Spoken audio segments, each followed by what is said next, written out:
আল্লাহর রাসূলের সবথেকে বড় মুহাদ্দিস সাহাবী হযরত আবু হুরায়রা রাদিয়াল্লাহু তাআলা আনহু রাসূল পাক সাল্লাল্লাহু আলাইহি ওয়াসাল্লামকে দেখতে আসছিলেন। আমার নবীকে দেখতে আসলেন।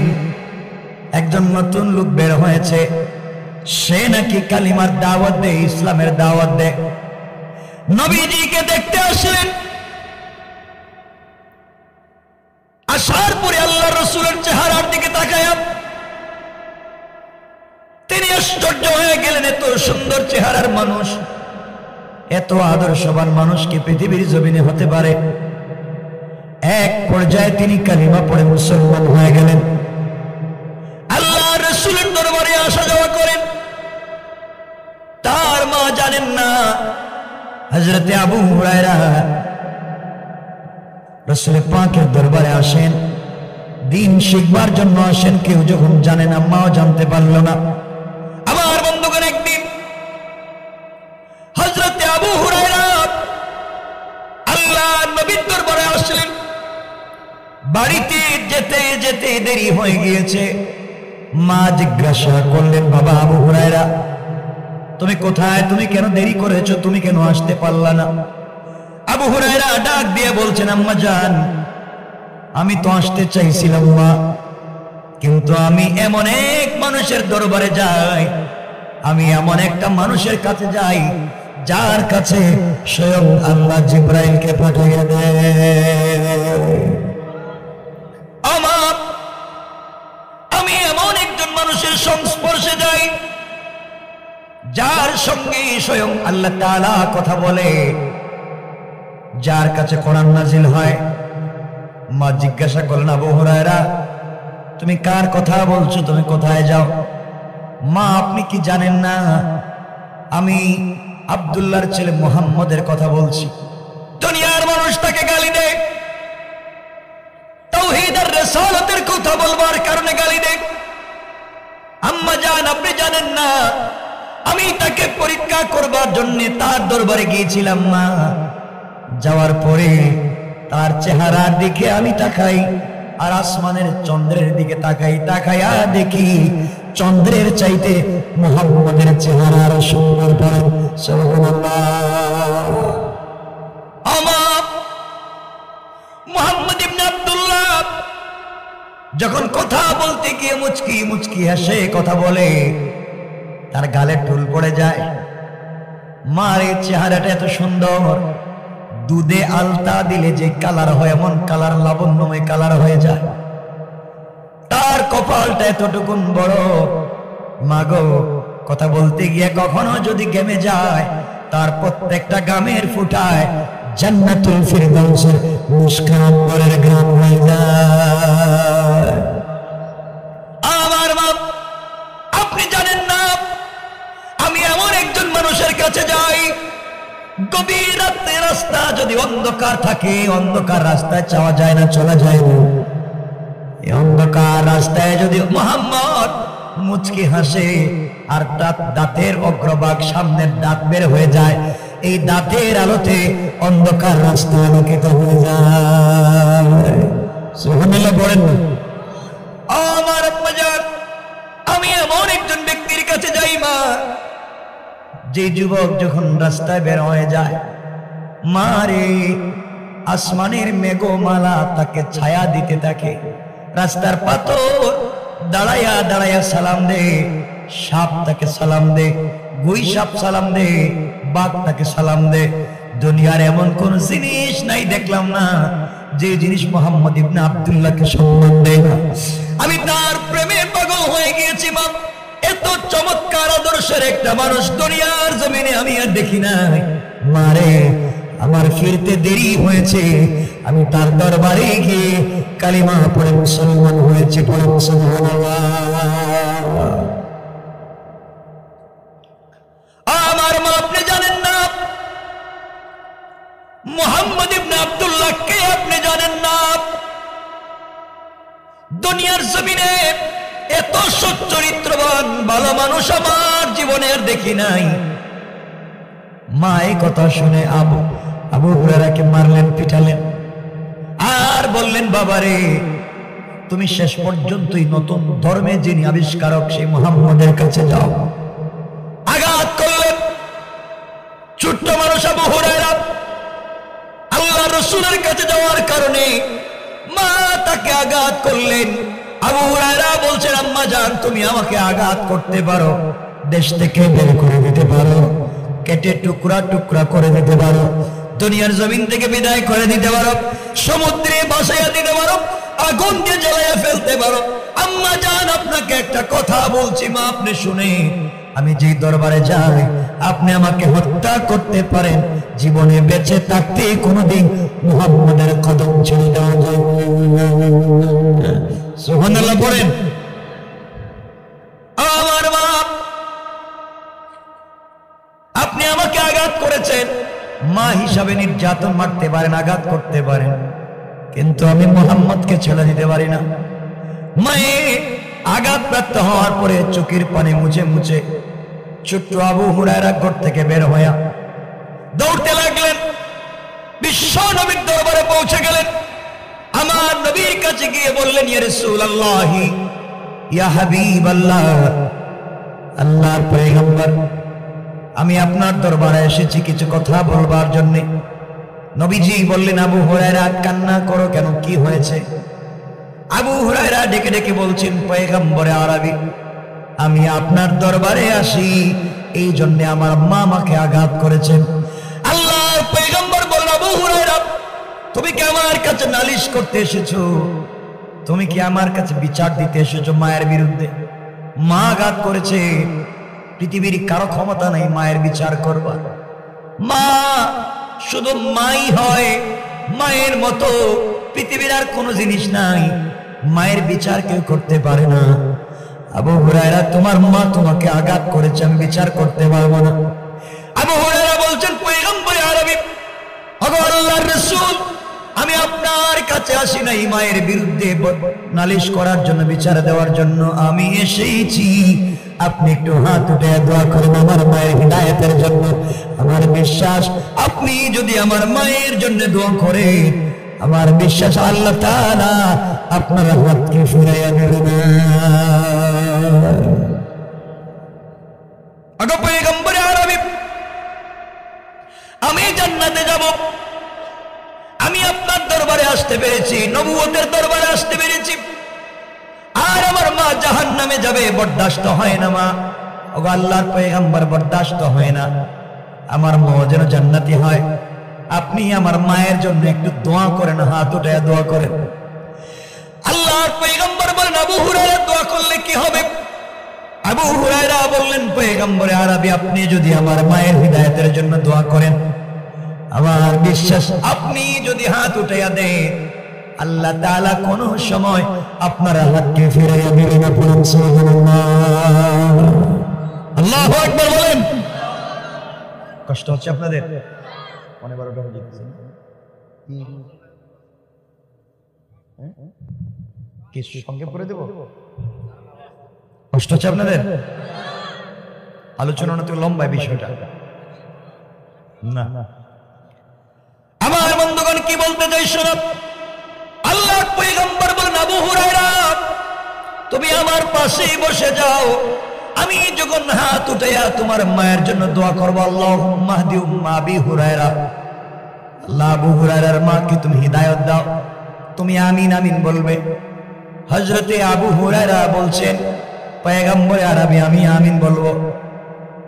আমার বন্ধুগণ, আল্লাহর পয়গম্বর হাত উঠাইলেন, আর দোয়া করতে লাগলেন, আল্লাহুম্মা হদি উম্মা আবি হুরায়রা, আল্লাহ তুমি আবু হুরায়রার মাকে হিদায়াত দাও। পিছনে তাকায়া দেখেন রাসূল আবু হুরায়রা নাই। আবু হুরায়রা দোয়া ছাইড়া দৌড়তেছে আর দৌড়তেছে। আল্লাহর পয়গম্বর আবু হুরায়রার মার জন্য দোয়া করেন, আর আবু হুরায়রা দৌড়ায়। রাস্তায় যাওয়ার পরে কিছু সাহাবীর সঙ্গে দেখা, হযরতে কেউ বলেছেন ওমরের সঙ্গে দেখা, কিছু সাহাবী ডাক দিয়ে বলছেন, আবু হুরায়রা দৌড়াও কই? কাপড় টান দিয়ে ধরেছেন, জামা টান দিয়ে ধরেছেন, আর বলছেন, আবু হুরায়রা দৌড়াও কই, কোথায় যাইবা?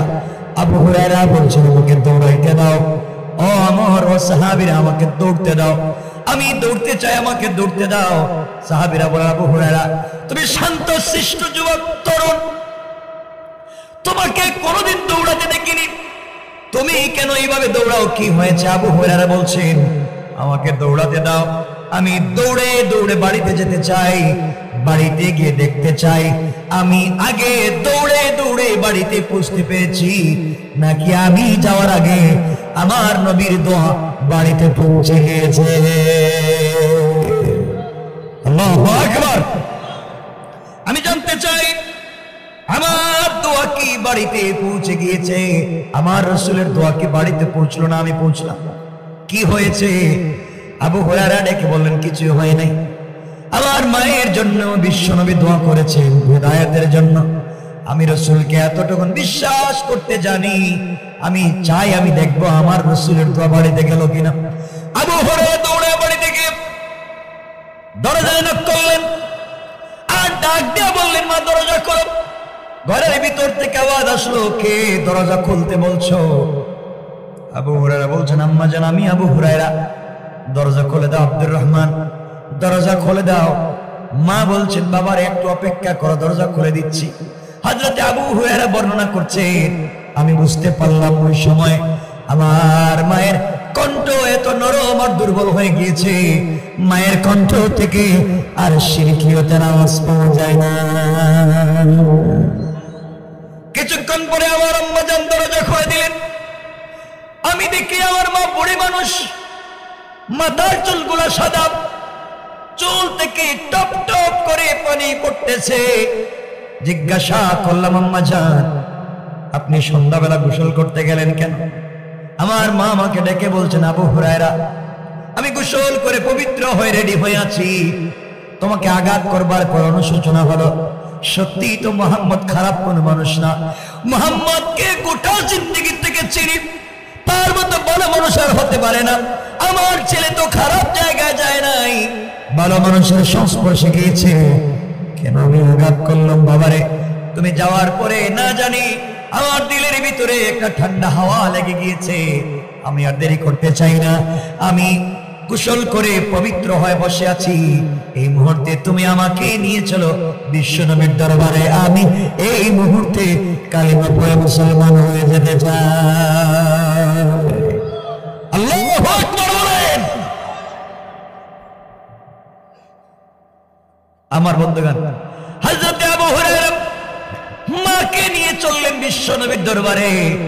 নবীজির কাছে গিয়ে বলছেন, ইয়া রাসূলুল্লাহ, ইয়া হাবিবাল্লাহ, পয়গম্বরে আরবি আমার মাকে নিয়ে এসেছি, তিনি কালিমা পড়ে মুসলমান হতে চান। নবীজি বললেন, পড়েন, আশহাদু আন্না ইলাহা ইল্লাল্লাহু ওয়াহদাহু লা শারীকা লাহু ওয়া আশহাদু আন্না মুহাম্মাদান আবদুহু ওয়া রাসূলুহু।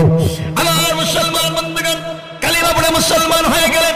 আল্লাহ রব্বুল ইজ্জতুল জালাল বোঝাতে চান, যারা দুনিয়ার জমিনে আল্লাহর পথে চলে, কোরআনের পথে চলে, দ্বীনের পথে চলে, আল্লাহ রব্বুল ইজ্জতুল জালাল বলেছেন এই দুনিয়ার জমিনে তাদের অভিভাবক আর কেউ হওয়ার দরকার নাই, যারা আমি আল্লাহকে চিনবে তাদের অভিভাবক স্বয়ং আমি আল্লাহ।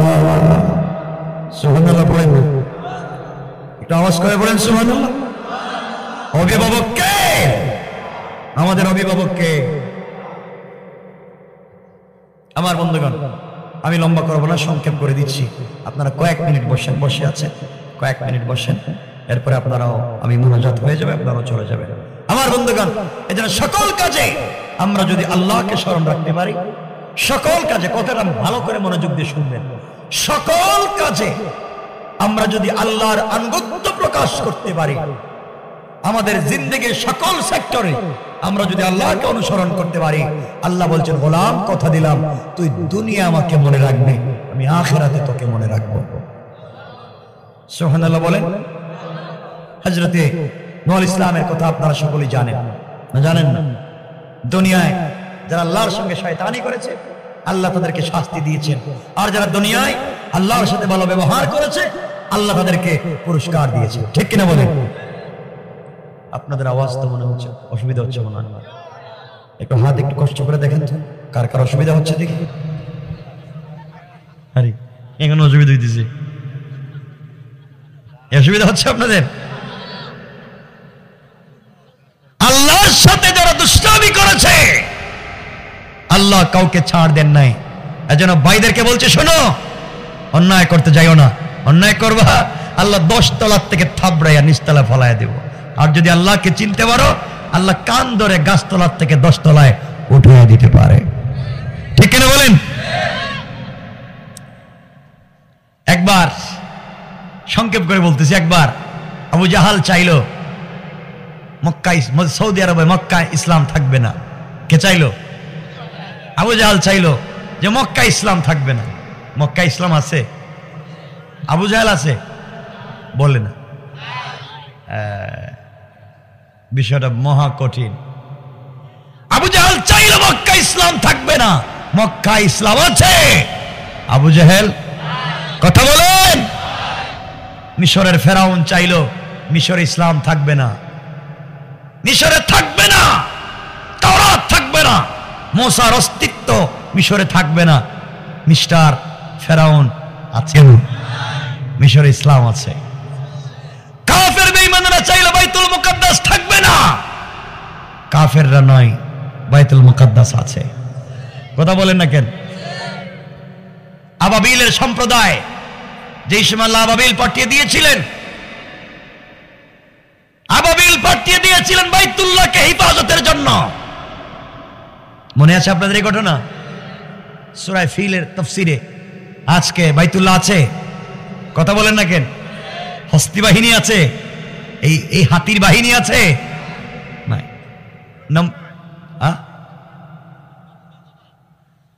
শুনেন না, আপনারা শুধু মানুষের বিরুদ্ধে লেগেছেন গা। বাদ দেন এগুলা, খারাপ হয়ে গেছে খারাপ, আল্লাহ তার ভালো বানায় দিক। দোয়া তো করতে পারবেন, ভালো বানায় দিক, দোয়া করবেন মানুষের জন্য। আমার বন্ধুগণ, নমরুদ চাইলো আমাদের মুসলিম মিল্লাতের পিতা ইব্রাহিমকে অগ্নিকুণ্ডলিতে নিক্ষেপ করে হত্যা করবে, জ্বালিয়ে পুড়িয়ে ছাই করে দেবে। না চায় নাই? চায় নাই মনে হয়? চাইছে। ইব্রাহিমের সন্তানের আজও আছে, মিস্টার নমরুদ। কথা কানা, এখানে তো লম্বা আলোচনা। মিস্টার নমরুদ আছে। যুগে যুগে যারা ইসলামকে মুছে দেওয়ার ষড়যন্ত্র করবে, যুগে যুগে নমরুদ ফেরাউনের মতো ধ্বংস করে, অস্তিত্ব নষ্ট করে ইসলামকে ঠিক রেখে দিবেন আল্লাহ। ঠিক কিনা বলেন? আমার বন্ধুগণ, নমরুদ তো চাইলো ইসলামকে মুছে দিতে, পারছে? বহুত আলোচনা আপনারা জানেন। নমরুদ শেষ পর্যন্ত আগুন জ্বালাইলো।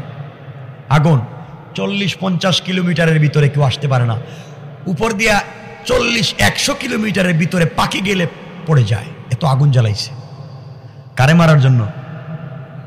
ইব্রাহিম ইসলামকে মারার জন্য। ইব্রাহিমকে মারবে, আগুন জ্বালাইছে নমরুদ।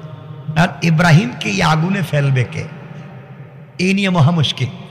তখন নমরুদের তার দেশে যে মন্ত্রী পরিষদ ছিল, এই মন্ত্রী পরিষদে একজন পরিকল্পনা মন্ত্রী ছিলেন, পরিবার পরিকল্পনা মন্ত্রী, যার নাম ছিল আজর। যার নাম কি? কষ্ট পাচ্ছেন আমার কথায়? আরে বুঝেন না। যার নাম আজর। ইব্রাহিমের কি বলেন না?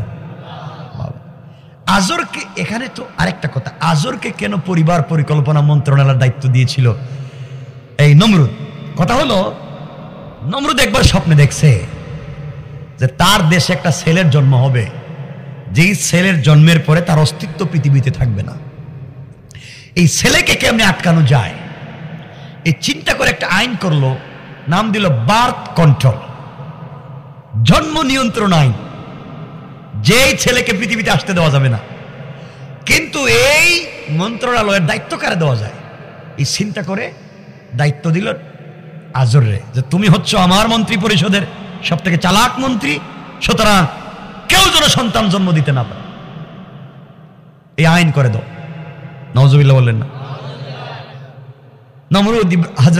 নমরুদ আজরকে দিল দায়িত্ব যে কোনো সন্তান জন্ম হবে না, এই ছেলে, যে ছেলে আসলে আমার অস্তিত্ব যাবে, এই ছেলে আসতে পারবে না, আমাদের মূর্তি ভেঙে দিবে, ছেলেকে আসতে দেওয়া যায় না।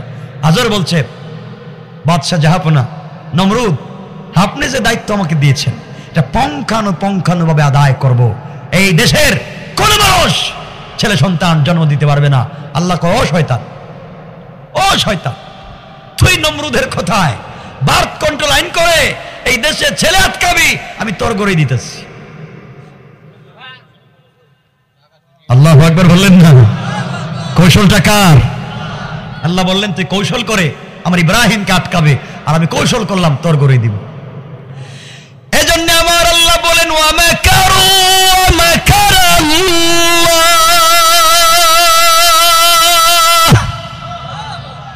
ওয়াল্লাহু খায়রুল